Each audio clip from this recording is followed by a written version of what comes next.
प्रिय विद्यार्थियों, मैं डॉक्टर वेद प्रकाश यादव, सह आचार्य भूगोल विभाग, बाबू शोभाराम राजकीय कला महाविद्यालय अलवर, आपका स्वागत करता हूं इस ऑनलाइन व्याख्यान में।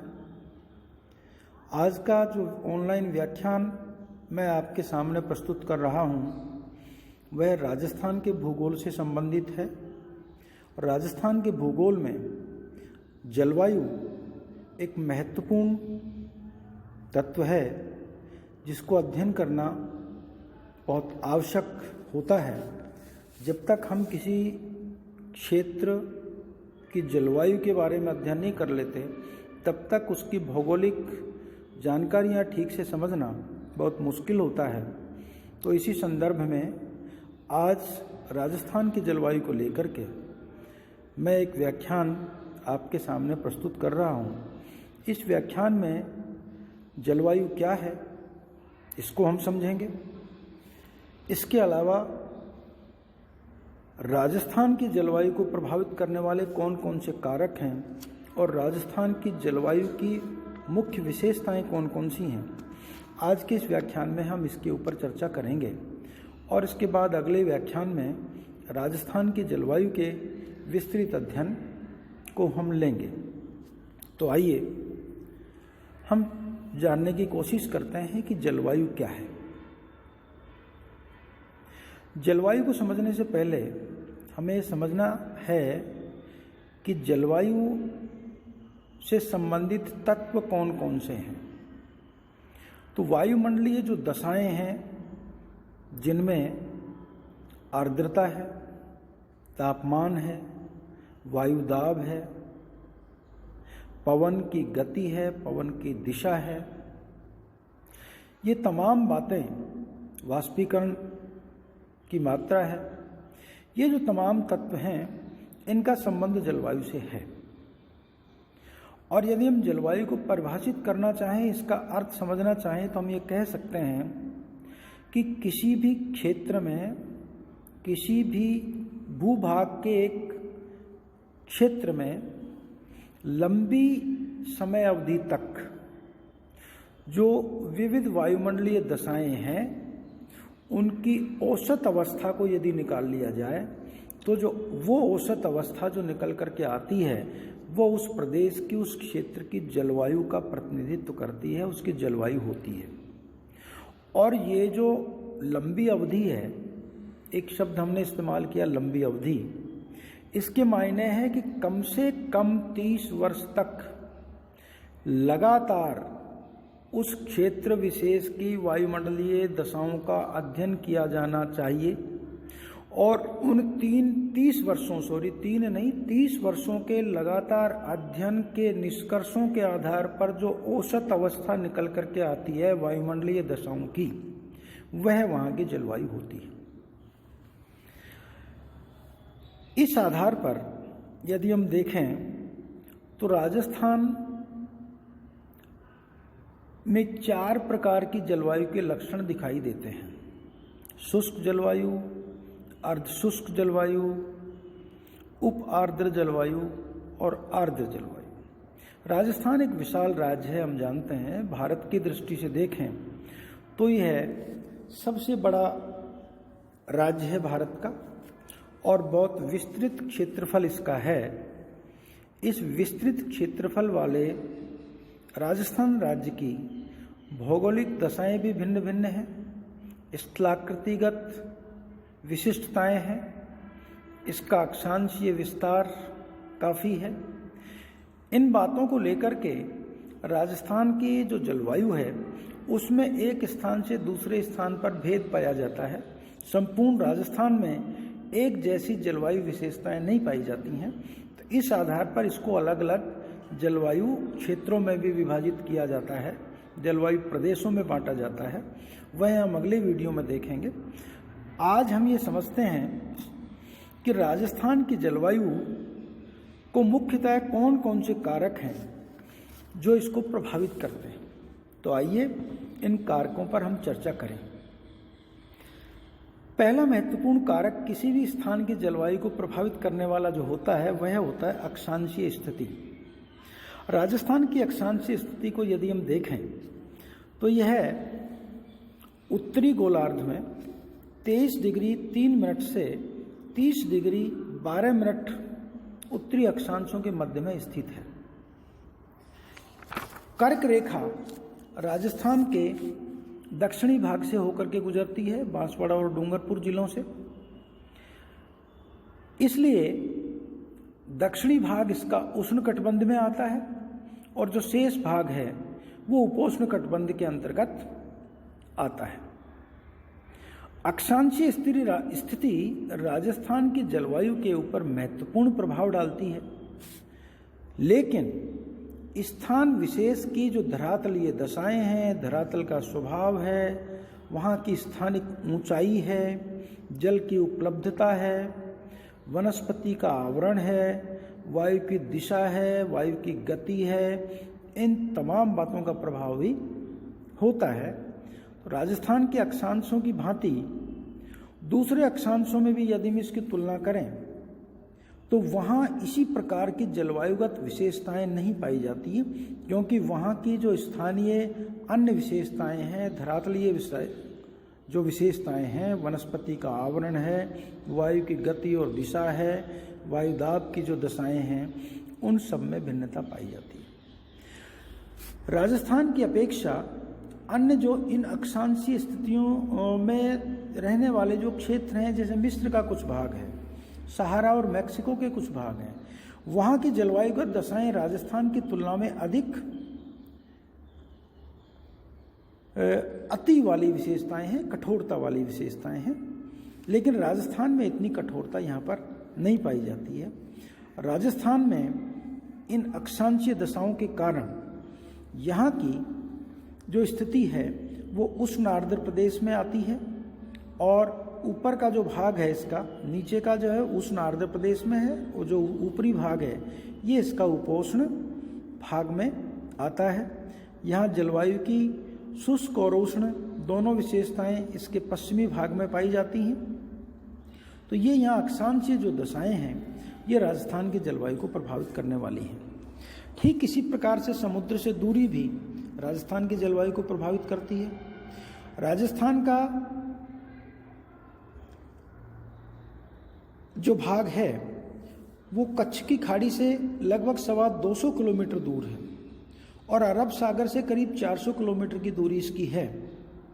राजस्थान की उपमहाद्वीपीय आंतरिक स्थिति है। यह प्रदेश महासागरीय जलवायु के समकारी प्रभाव से इसी कारण से वंचित रहता है। यहाँ महाद्वीपीय किस्म की जलवायु पाई जाती है। जलवायु का जो महासागरीय समकारी प्रभाव होता है वो समुद्र से अधिक दूरी के कारण यहाँ पर नहीं पाया जाता। इस कारण से यहाँ की जलवायु में कठोर शीतकाल है, तो दूसरी तरफ अति उष्ण काल भी मिलता है। एक तीसरा फैक्टर है समुद्र तल से ऊंचाई। समुद्र तल से ऊंचाई भी किसी स्थान और क्षेत्र की जलवायु को प्रभावित किए बिना नहीं रहती है। राजस्थान के अधिकांश भाग की यदि हम बात करें तो इसका धरातलीय भाग मध्यवर्ती अरावली पर्वत श्रेणियों और दक्षिणी पूर्वी जो भाग है वो पठारी भागों को छोड़ करके समुद्र तल से 370 मीटर से भी कम ऊंचा है। इन दो भागों को यदि हम छोड़ दें तो राजस्थान का शेष भाग 370 मीटर से भी कम ऊंचाई वाला है। माउंट आबू और झालावाड़ एक समान अक्षांशीय स्थिति पर हैं, लेकिन जून के महीने में दोनों के तापमान में पर्याप्त भिन्नता पाई जाती है। माउंट आबू में जहाँ 37 डिग्री सेल्सियस उच्चतम तापमान रहता है, तो झालावाड़ में इन्हीं दिनों में 42 डिग्री सेंटीग्रेड तापमान तक हो जाता है। दोनों तापों में असमानता का जो कारण है वो समुद्र तल से ऊंचाई का ही कारण है। माउंट आबू चूंकि ऊंचाई पर स्थित है, ऊंचाई पर होने के कारण यहाँ पर तापमान कम होता है, जबकि झालावाड़ में अधिक होता है। ये प्रश्न एक महत्वपूर्ण है। राजस्थान के जलवायु की दृष्टि से प्रश्न आ सकता है कि क्या कारण है कि समान अक्षांशीय स्थिति होने के बावजूद माउंट आबू और झालावाड़ के तापमानों में अंतर पाया जाता है। तो ये अंतर आपको समझना है कि यहाँ समुद्र तल से ऊंचाई का अंतर है। माउंट आबू और झालावाड़ समुद्र तल से क्रम से 1700 मीटर और 410 मीटर की ऊंचाई पर हैं। तो ये जो बड़ा डिफरेंस है, इसके कारण से इनके तापमानों में भिन्नता होती है, क्योंकि हमने फिजिकल ज्योग्राफी में पढ़ा है कि वायुमंडल में क्षोभ मंडल के ऊपरी भागों में जाने पर प्रति 165 मीटर पर 1 डिग्री सेल्सियस तापमान का ह्रास हो जाता है, तापमान में कमी आ जाती है। इस कारण से इन दोनों स्थानों के तापमानों में भिन्नता पाई जाती है। चौथा महत्वपूर्ण फैक्टर है अरावली पर्वत श्रेणी का विस्तार और दिशा। हम जानते हैं कि अरावली का जो विस्तार है ये राजस्थान के बीचों बीच है। जब हमने राजस्थान के भौतिक विभाग पढ़े हैं तो हमने इसके विस्तार को पढ़ा है। अरावली पर्वतमाला उत्तर पूर्व से दक्षिण पश्चिम की ओर राज्य के लगभग मध्य भाग में फैली हुई है और राजस्थान के मध्य भाग में होने के कारण ये राजस्थान को 2 भागों में बांट रही है। इसका पश्चिम का भाग है अतिशुष्क भाग है और पूर्व का भाग उप आर्द्र और आर्द्र भागों में आता है, दक्षिण का भाग आर्द्र भागों में आता है। तो ये अरावली पर्वत श्रृंखला से बंगाल की खाड़ी की जो मानसून शाखा है वो पूर्वी राजस्थान में वर्षा करती है। यही कारण है कि अरावली पर्वतमाला के पूर्वी क्षेत्र आर्द्र और उप आर्द्र हैं, जबकि इसके पश्चिमी भाग शुष्क रहते हैं, जहां अरब सागरीय मानसून की कोई रुकावट नहीं होने के कारण वहां पर वर्षा बहुत कम हो पाती है। ये एक तरह से छाया प्रदेश में, राजस्थान की मानसून की शाखा की वृष्टि छाया प्रदेश में आता है। फिर है धरातल, जो यहाँ की जलवायु को प्रभावित करता है। राजस्थान की अगर हम धरातलीय दशाएं देखें तो इसमें पर्याप्त भिन्नताएं एक स्थान से दूसरे स्थान पर, एक क्षेत्र से दूसरे क्षेत्र पर मिलती हैं। इसका अधिकांश भाग हमने आपको पूर्व में बतलाया है, समुद्र तल से 370 मीटर से भी कम ऊंचा है। लेकिन कुछ ऐसे भाग हैं जो काफ़ी अधिक ऊंचाई वाले हैं, जैसे माउंट आबू का हमने क्षेत्र बता दिया, अरावली प्रदेश के अन्य क्षेत्र बहुत सारे हैं। तो इन ऊंचाईगत बदलावों के कारण भी हमने माउंट आबू और झालावाड़ का उदाहरण देते हुए आपको ये बतलाया था कि ये भिन्नताओं के कारण यहाँ पर धरातलीय भिन्नताएं भी वो तो थी तापमान से जुड़ी हुई बात। लेकिन धरातलीय जो भिन्नताएं हैं वो कहीं पर ऊबड़ खाबड़ धरातल है, धरातल में कहीं मिट्टियों का भी रोल अपना होता है, कहीं काले रंग की मिट्टी है, कहीं लाल रंग की मिट्टी है, कहीं रेतीली मिट्टी है। उन तमाम मिट्टियों का प्रभाव और धरातलीय दशाओं का प्रभाव यहाँ की जलवायु को प्रभावित किए बिना नहीं रहता है। इस कारण से यहाँ रेगिस्तान में जहाँ कम ऊंचाई वाला भाग है लेकिन रेतीला भाग है, इसलिए गर्मियाँ अत्यधिक गर्म होती हैं, जबकि जो मैदानी भाग जो यहाँ है उसमें तापमान उतना नहीं हो पाता। ये उसके धरातल की भिन्नता का असर है। पश्चिम से आने वाली जो गर्म हवाएं हैं वो भी राजस्थान की जलवायु को बहुत प्रभावित कर रही हैं। पश्चिम में, राजस्थान के पश्चिम में बिलोचिस्तान के पठार की ओर से जो आने वाली हवाएं हैं वो राजस्थान की जलवायु पर एक महत्वपूर्ण प्रभाव डालती हैं। ये हवाएं स्वभाव से ही शुष्क होती हैं और गर्म होती हैं, जिस कारण से थार के मरुस्थल को पार करके जब ये पूर्व की तरफ राजस्थान में से गुजरती हैं तो यहाँ के वातावरण को भी अधिक गर्म कर देती हैं। इसका रिजल्ट ये होता है, इसका परिणाम होता है कि यहाँ जो उपस्थित आर्द्रता है उसका प्रतिशत घट जाता है और वर्षा की संभावनाएं भी कम हो जाती हैं। शीत ऋतु में चलने वाली जो शुष्क और शीतल हवाएं हैं उनके कारण राजस्थान में रात्रि में कभी कभी तापमान 0 डिग्री या उससे भी नीचे पहुंच जाता है और उसका रिजल्ट होता है कि यहाँ पाला गिरता है बहुत से स्थानों पर बहुत दिनों तक, और वो जो पाला गिरता है वो हमारी फसलों को और हमारे जनजीवन को प्रभावित निश्चित तौर पर करता है। जब कभी हिमाचल प्रदेश और उसके सीमावर्ती भागों में जो पहाड़ी भाग हैं वहाँ हिमपात होता है तो उसका असर भी हमारे राजस्थान राज्य के अधिकतर उत्तरी क्षेत्र में आता है और वहाँ शीतलहर होती है। तो संपूर्ण ये उत्तरी राजस्थान है ये शीतलहर की चपेट में आ जाता है। शीत ऋतु में जब कभी पश्चिमी विक्षोभ आता है तो इस पश्चिमी विक्षोभ के कारण हमारे यहाँ शीतोष्ण कटिबंधीय चक्रवातों की स्थिति बनती है जो भूमध्य सागरीय चक्रवात कहलाते हैं। इन चक्रवातों से होकर के हमारे यहाँ कुछ वर्षा हो जाती है और ये वर्षा मावट कहलाती है। अगर समय पर वर्षा दिसंबर जनवरी के महीने में हो जाती है तो ये हमारी रबी की फसल के लिए अत्यंत लाभप्रद है और हमारे किसानों में हर्ष की लहर दौड़ जाती है जब इन दिनों में वर्षा मावट होती है। तो ये थी हमारी राजस्थान की जलवायु को प्रभावित करने वाली कुछ दशाएं और अब यदि हम इसकी विशेषताओं पर बात करें तो संक्षेप में हम ये कह सकते हैं कि जलवायु प्रदेशों की यहाँ पर भिन्नता पाई जाती है।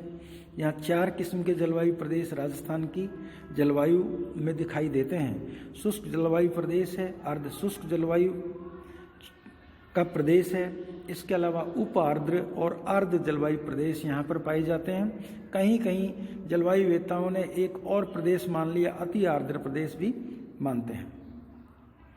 दूसरी विशेषता यहाँ की है वर्षा की अनिश्चितता है। एक क्षेत्र में इस वर्ष वर्षा अधिक हो सकती है तो अगले वर्ष कम हो सकती है, यह अनिश्चितता है।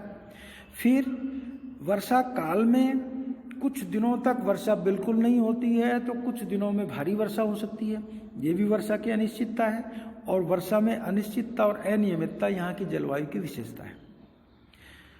यहाँ जो वर्षा होती है वो एक समय विशेष में होती है। सामयिक वर्षा भी यहाँ की विशेषता है। लगभग 90% जो भाग है वर्षा का वो मध्य जून से लेकर के सितंबर के मध्य में ग्रीष्मकालीन मानसून से ही होता है। शेष भाग मावट के रूप में 10% के आसपास होता है। तो ये भी एक काल विशेष में वर्षा का होना यहाँ की जलवायु की विशेषता है, जो भारत की जलवायु की भी विशेषता है करीब करीब कुछ राज्यों को छोड़कर। वर्षा का जो असमान वितरण है यह भी यहाँ की जलवायुगत विशेषता है। जहाँ अरावली पर्वत के पूर्व में जो वर्षा है वो 50 सेंटीमीटर से अधिक होती है और जो पश्चिमी भाग है वह 50 सेंटीमीटर से कम है। यह हमारी वर्षा की विभाजक रेखा 50 सेंटीमीटर समवर्षा रेखा है, यह अरावली के साथ साथ गुजरती है। इसी तरीके से दक्षिणी जो कुछ जिले हैं दक्षिणी पूर्वी में वहाँ 100 सेंटीमीटर से भी अधिक वार्षिक वर्षा का औसत है। तो हमारा पश्चिमी राजस्थान का जो थार मरुस्थल है वहाँ बहुत सारे स्थान ऐसे हैं जहाँ पर 25 सेंटीमीटर से भी कम वार्षिक वर्षा रिकॉर्ड की जाती है। और जैसलमेर के आसपास तो बहुत ही कम वर्षा रिकॉर्ड की जाती है, 6-7 सेंटीमीटर का औसत आता है बहुत बार। तापमान की विभिन्नता भी यहाँ की जलवायुगत विशेषता है। शीत ऋतु में राज्य का जो औसत तापमान है वो 12 डिग्री से 17 डिग्री सेल्सियस भिन्न भिन्न क्षेत्रों में भिन्न भिन्न होता है और भिन्न भिन्न समय में भिन्न भिन्न होता है, क्योंकि शीतकाल हमारा जो 3-4 महीने का है उसमें भी भिन्नता एक महीने से दूसरे महीने में मिलती है और स्थानीय भिन्नताएं भी मिलती हैं। ठीक इसी प्रकार से अगर ग्रीष्म ऋतु की बात करें तो ग्रीष्म ऋतु का जो औसत तापमान है वह 35 से 40 डिग्री सेल्सियस के बीच में पाया जाता है। और यही नहीं, राजस्थान में दैनिक, मासिक और वार्षिक अधिकतम और न्यूनतम तापमानों का जो अंतर है वो भी एक क्षेत्र से दूसरे क्षेत्र में, एक स्थान से दूसरे स्थान में जलवायुगत जो जलवायु को प्रभावित करने वाले कारक हैं उनके कारण से भिन्न भिन्न दिखाई देता है। तो हम कुल मिलाकर के ये कह सकते हैं कि राजस्थान के विभिन्न स्थानों पर दैनिक मौसम, वार्षिक और औसत तापमान जो हैं वो राज्य में भिन्नता लिए हुए हैं, भिन्न भिन्न स्थानों में भिन्न भिन्न मिलते हैं। ठीक इसी प्रकार से यदि हम बात करें आर्द्रता की, तो आर्द्रता की जो भिन्नता है, यह आर्द्रता की भिन्नता भी राजस्थान में अलग अलग स्थानों पर अलग अलग पाई जाती है। यहाँ धरातलीय उच्चावच हवाओं की दिशा के कारण आर्द्रता में अंतर आता है और वनस्पति आवरण को लेकर के भी यदि हम देखें तो वहाँ पर आर्द्रता वनस्पति आवरण से भी प्रभावित होती है। राज्य में सापेक्षिक आर्द्रता की यदि हम चर्चा करें तो मार्च अप्रैल में सबसे कम और जुलाई अगस्त में सर्वाधिक होती है। वर्षा ऋतु में मध्य जून से लेकर के अक्टूबर तक हवाएं मानसून की दिशा के अनुकूल होती हैं और शीत ऋतु में हवाएं पश्चिमी विक्षोभ के प्रभाव से पश्चिम से चलती हैं। ये जो पश्चिम से चलने वाली हवाएं हैं ये भी वर्षा करती हैं। ग्रीष्म ऋतु में अधिकांश जो हवाएं हैं वो मार्च से मध्य जून तक पश्चिम से चलती हैं, जो शुष्क और तेज गति वाली होती हैं। तो हवाएं जो आ रही हैं जिस इलाके से, उस इलाके की हवाओं का प्रभाव भी हमारी यहाँ के आर्द्रता पर पड़ता है। शुष्क हवा है तो इलाके को शुष्क कर देती है, आर्द्र हवा है तो आर्द्र कर देती है। और बाकी धरातलीय उच्चावच है, हवाओं की दिशा है, वनस्पति का आवरण है, जल स्रोतों की स्थिति है, उन तमाम बातों का उस क्षेत्र विशेष की आर्द्रता पर प्रभाव होता है। तो ये था हमारे राजस्थान की जलवायु की विशेषताएं, उसको प्रभावित करने वाले कारक। तो मैं समझता हूँ कि आपने इन सब के बारे में ध्यान से सुना होगा और आप इसको समझ पाए होंगे। बाकी जो हम टेक्स्ट डालते हैं उस टेक्स्ट को आप पढ़िए। आप उस टेक्स्ट को पढ़ेंगे तो आपको और ज़्यादा हो सकता है स्पष्टता इससे आएगी। अगर कहीं कोई बात समझ में नहीं आई है तो आप टेक्स्ट को पढ़िए, समझने की कोशिश कीजिए, आपको ये चीज़ें समझ में आएंगी।